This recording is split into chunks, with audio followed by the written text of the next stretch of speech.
저희 빛이 되셔서 어둠을 밝히시고 두려움을 물리쳐 주시는 하나님, 감사드립니다. 저희 마음을 하나님께로만 확정하여 영과 진리로 예배를 드립니다. 하나님께서 친히 이곳에 임하셔서 저희가 드리는 찬미와 경배를 받아 주옵소서. 참 마음으로 찬양하며 진심으로 기도하고자 합니다. 중심을 다하여 예배하고자 하오니 기쁘게 받아 주옵소서. 이 시간 성령 하나님께서 우리가 마음과 뜻과 정성을 다하여 예배를 드릴 수 있도록 도와주시길 간구합시다.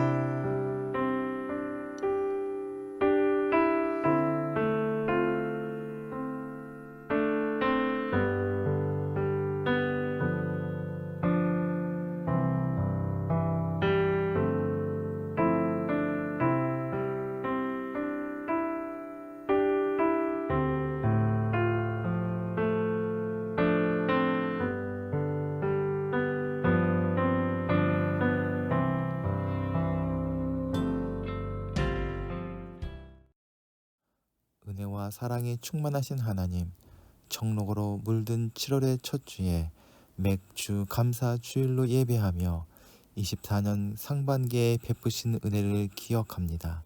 예배를 드리는 모든 이에게 땅의 기름진 복과 하늘의 풍성한 은혜로 채워 주옵소서.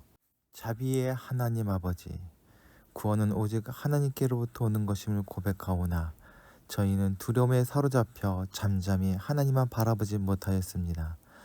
눈에 보이지 않는 하나님 대신 눈에 보이는 세상의 지푸라기 같은 것을 붙잡으려고 분주하게 뛰어다녔습니다. 내가 계획한 일들이 잘 풀린다 싶으면 이때까지 도와주신 그 은혜를 생각하지 않고 나의 능력을 과신하며 교만했습니다.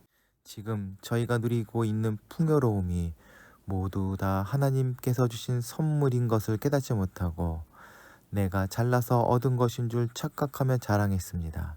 주님, 저희 마음의 도살인 완악하고 미련한 마음을 제하여 주시옵소서.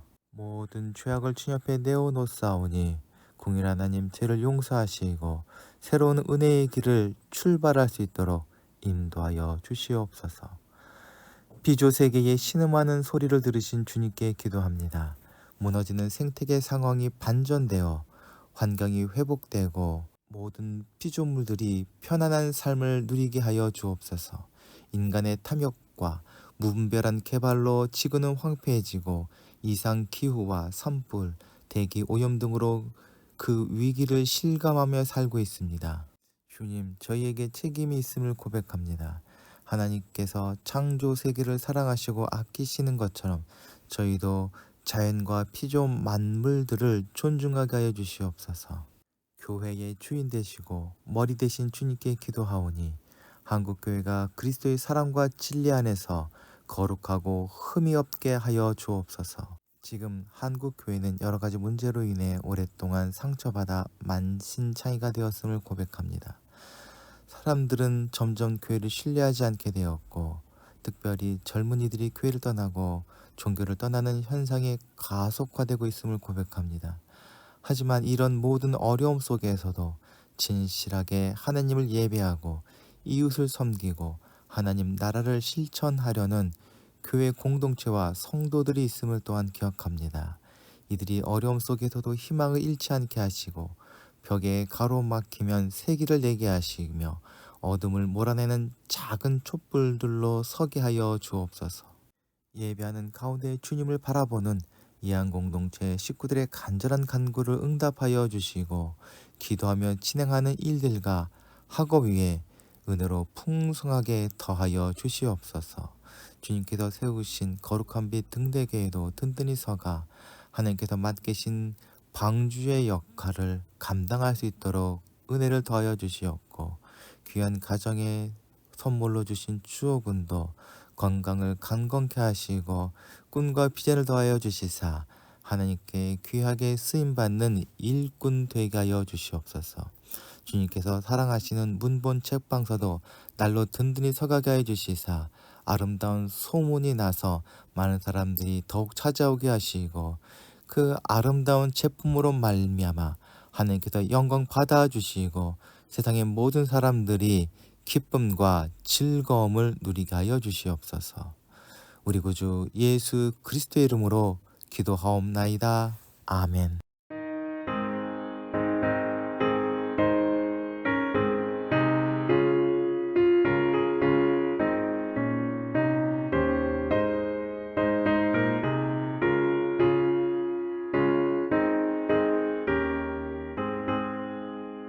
주 예수 넓은 사랑 그 크신 은혜를 나 힘써 전함은 참 기쁜 일일세. 주 예수 복된 말씀 생명과 진리요 내 맘에 갈급함을 다 채워주시네. 예부터 전한 말씀 주 예수 크신 사랑 나 항상 전하기 참 기뻐하도다. 이 말씀 전할 때에 내 맘이 기쁘고 그 말씀 전할수록 새 기쁨 넘치네. 구원의 복된 말씀 못 들은 사람이 세상에 많음으로 힘써서 전하세.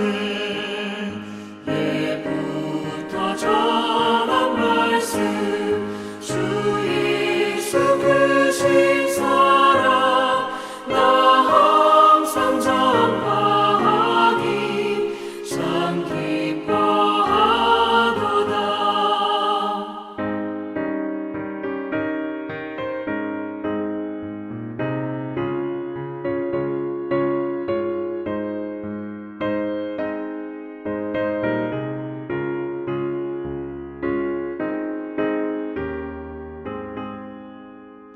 이 말씀 들은 사람 또 듣기 원하고 목말라 사모하니 그 말씀 진리라. 그 나라 영광 중에 나 부를 새 노래 예부터 좋아하던 이 말씀뿐일세. 예부터 전한 말씀 주 예수 크신 사랑 나 항상 전하기 참 기뻐하도다.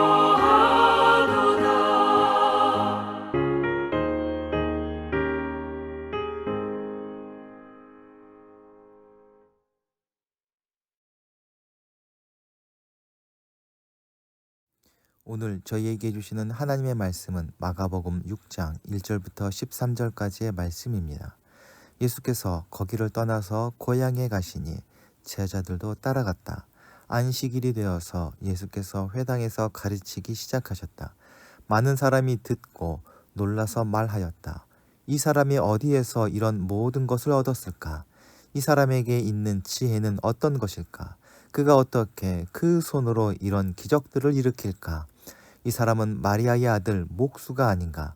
그는 야고보와 요셉과 유다와 시몬의 형이 아닌가? 또 그의 누이들은 모두 우리와 같이 여기에 살고 있지 않은가? 그러면서 그들은 예수를 달갑지 않게 여겼다. 그래서 예수께서 그들에게 말씀하셨다. 예언자는 자기 고향과 자기 친척과 자기 집 밖에서는 존경을 받지 않는 법이 없다. 예수께서는 거기에서 다만 몇몇 병자에게 손을 얹어서 고쳐주신 것 밖에는 아무 기적도 일으키실 수 없었다. 그리고 그들이 믿지 않는 것에 놀라셨다.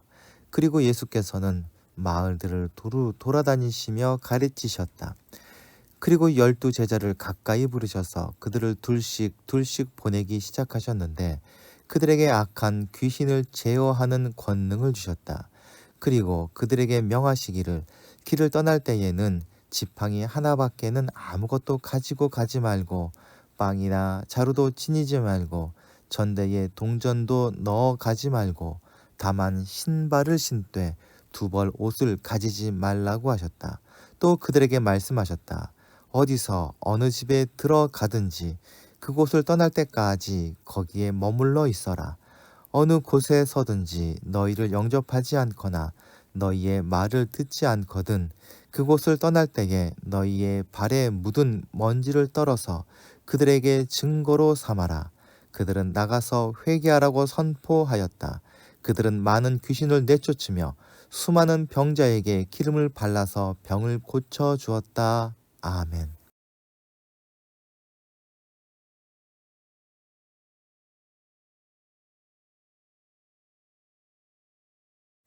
오늘은 7월 첫 번째 주일입니다. 오늘 본문은 예수님께서 회당장 야이로의 딸을 다시 살리신 이후 이야기입니다.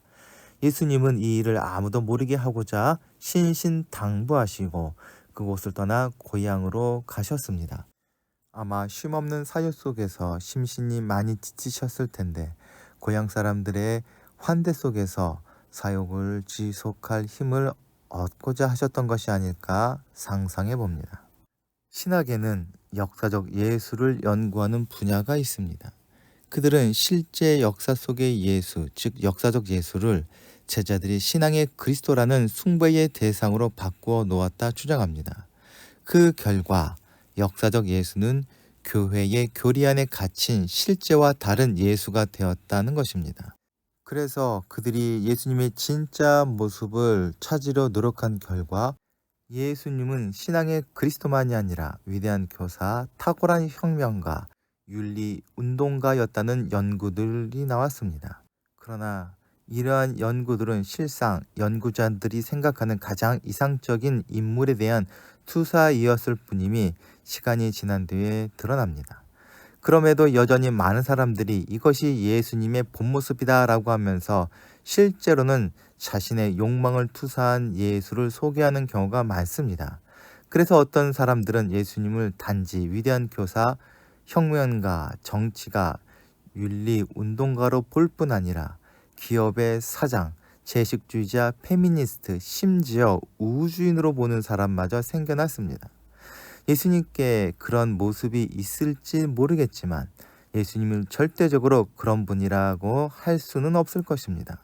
역설적이지만 내가 예수님을 매우 잘 알고 있다라고 말할수록 오히려 예수님의 실체에서 더 멀어질 수 있음을 깨닫게 됩니다. 예수님의 고향 사람들도 자신들이 예수님에 대해서 잘 안다 생각했지만 그것은 착각이었습니다.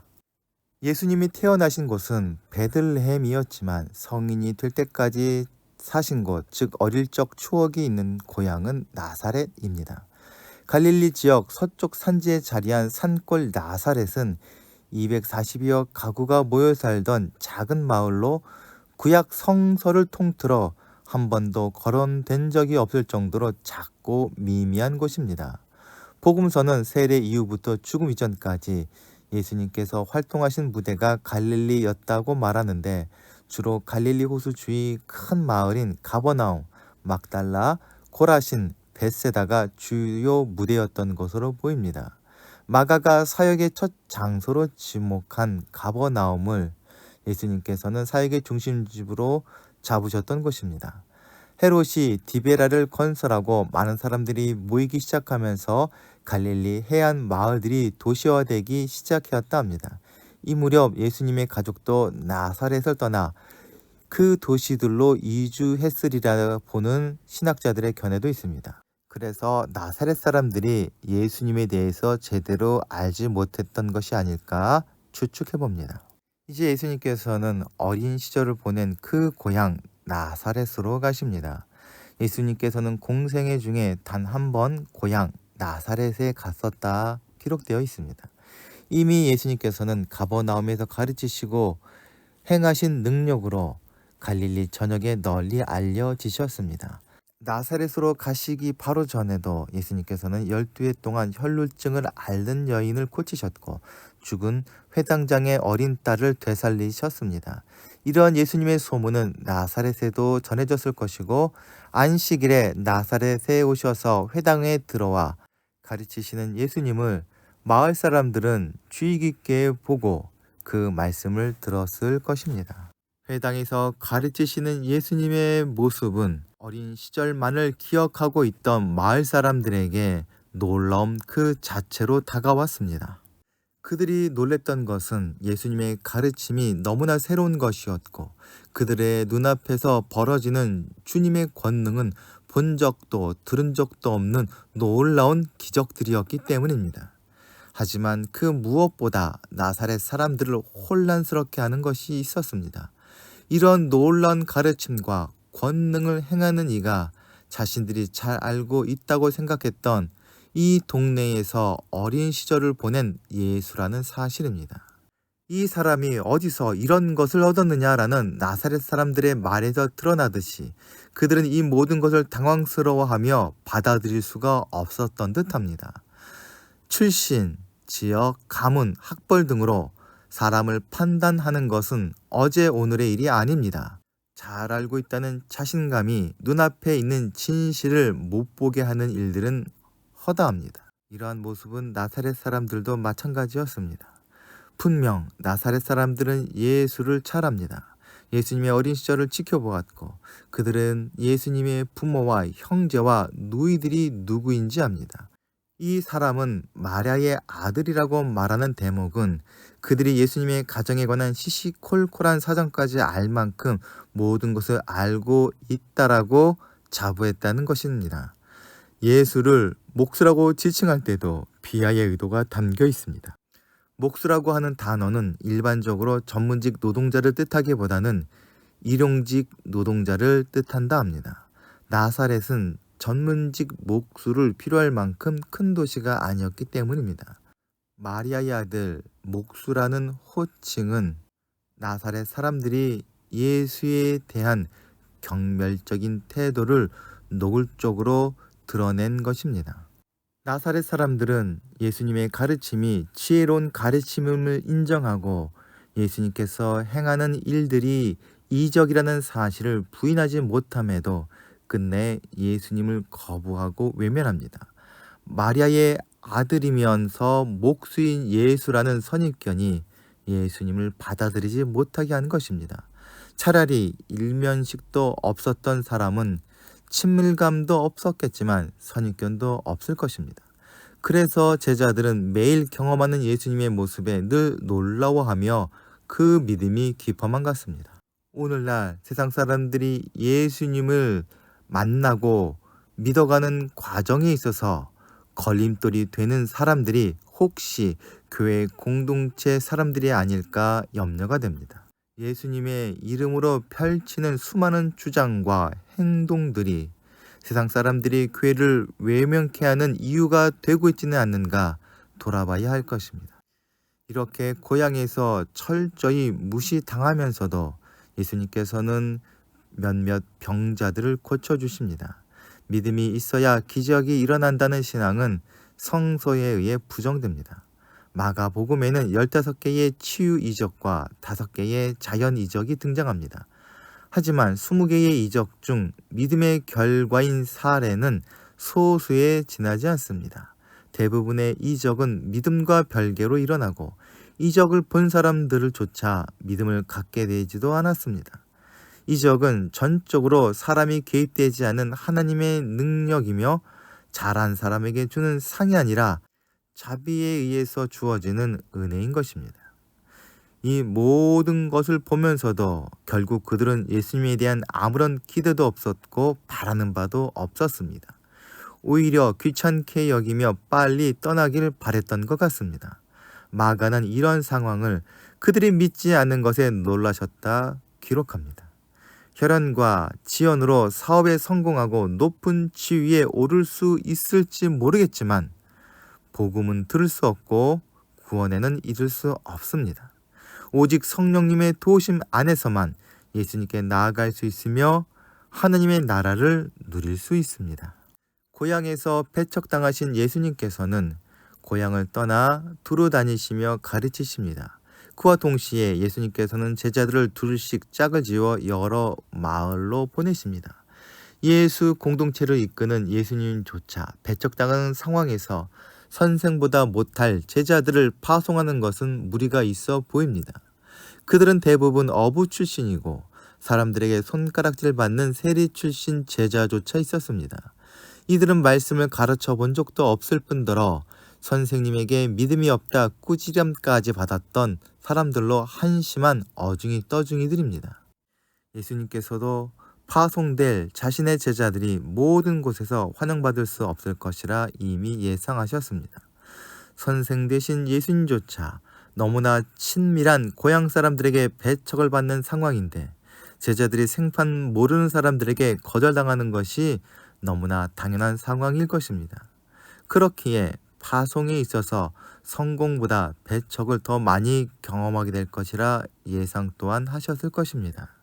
하지만 제자들은 실패할 것이 너무나도 당연하게 보여지는 상황 속에서도 그들을 영접하고 그들이 전하는 복음을 듣고 믿는 이들을 만나게 될 것입니다. 그것이 성령님의 도우시며 하나님께서 일하심의 증거입니다. 그래서 우리를 구원하시고자 애쓰시고 모든 것을 내려놓으신 하나님의 사랑을 제자들은 깨닫게 되고 진심으로 동참할 힘을 얻게 될 것입니다. 예수님께서 제자들을 파송하실 때에 그냥 보내신 것이 아니라 몇 가지 당부를 하십니다. 즉, 제자 파송은 예수님의 즉흥적인 결정이 아니라 분명 의도가 있는 계획인 것입니다. 예수님의 당부를 통해서 그 의도가 무엇인지 함께 생각하고 나눠보도록 합시다. 예수님께서 제자들을 파송하실 때에 주신 것이 있습니다. 그것은 더러운 귀신을 제어하는 능력입니다. 마가복음에서 자주 쓰이는 표현인 더러운 귀신, 즉 악한 귀신은 인간을 억압하고 속박하는 힘을 가리킵니다. 하나님의 형상된 사람이 창조하신 뜻대로 복되고 자유로운 생명을 누리지 못하고 두려움과 근심과 욕망에 사로잡혀 파멸하게 만드는 권세를 귀신이라 부른 것입니다. 예수님께서는 전에 묶인 자들을 풀어주기 위해 강한 자를 결박한다 말씀하셨습니다. 예수님께서는 이 능력을 떠나는 제자들에게 부여하신 것입니다. 반면에 예수님께서 제자들이 가져가지 못하도록 한 것들이 있습니다. 양식이나 배낭이나 전대의 돈이나 두버릇과 같은 일체의 소유가 금지됩니다.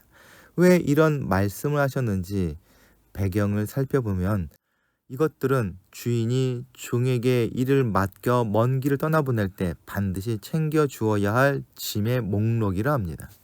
그런데 예수님께서는 제자들에게 풍족히 챙겨주지는 못할 망정 지팡이와 신발 한 켤레 외에 어떤 것도 지녀서는 안 된다 하십니다. 이 비상식적이고 가혹한 명령은 이 여정이 순례임을 명시하기 위한 조치라 할 수 있습니다. 주님께서 제자들을 파송하심은 세상의 해방을 위한 사역이자 순례이며 주님께로 다시 돌아가는 여정인 것입니다. 그런데 가진 것이 많으면 많을수록 더 많은 소유와 편안한 여행을 위한 욕심과 걱정에 매이고 순례의 삶을 살아가기 어려울 것입니다. 그래서 여행의 목적을 잊지 않게 하시도록 여행 물품을 줄이신 것입니다. 이렇게 여행을 위해서 꼭 필요한 것조차 가져갈 수 없기에 걱정에 사로잡힐 수밖에 없을 제자들에게 예수님은 이 순례를 이어갈 방법을 말씀하십니다. 제자들을 영접할 사람들을 의지하라는 것입니다.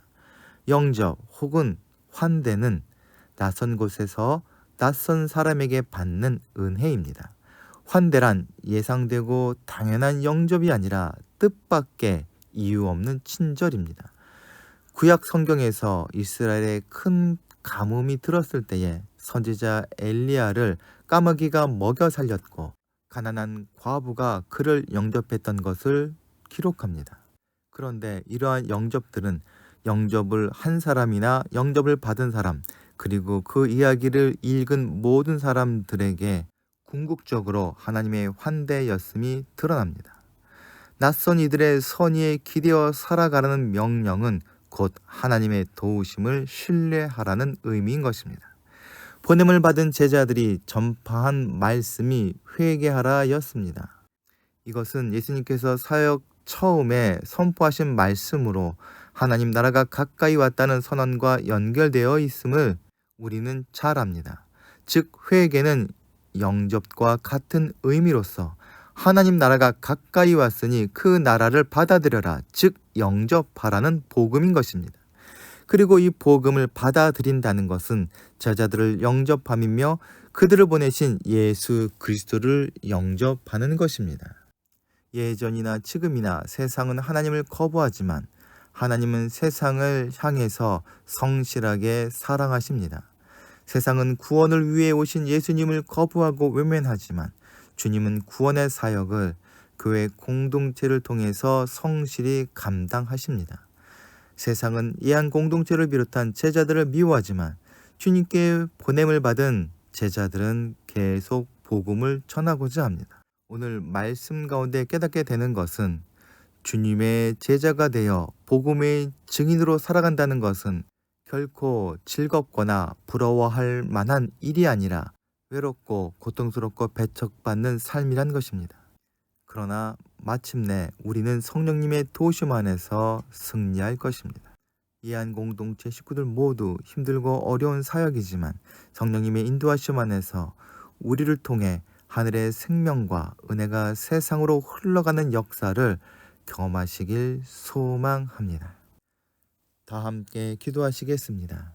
사랑과 은혜가 충만하신 하나님, 인자로서 고향 사람들에게 배척을 당하셨음에도 하나님께서 맡기신 구원의 사역을 잘 감당하셨던 예수님을 저희의 주님으로 삼아주심을 감사드립니다. 저희 모든 생각을 십자가에 못 박아버리고 욕심과 탐욕이 더 이상 저희를 지배하지 않도록 보혈로 저희 마음과 생각을 깨끗하게 덮어 주옵소서. 나아가 저희도 결코 타인을 편견의 눈으로 바라보지 않게 하옵시어 가족, 직장 동료, 공동체 구성원에게 하나님의 자녀여 그리스도의 제자된 삶의 아름다움을 보여주게 하여 주시옵소서. 우리 구주 되신 예수 그리스도의 이름으로 기도하옵나이다. 아멘. 함께 공동체의 고백을 하시겠습니다. 하나, 우리는 문제가 있습니다. 둘, 문제에는 끔찍한 대가가 있습니다. 셋, 하나님은 해결책을 가지고 계십니다. 넷, 그 해결책은 믿음으로 누립니다.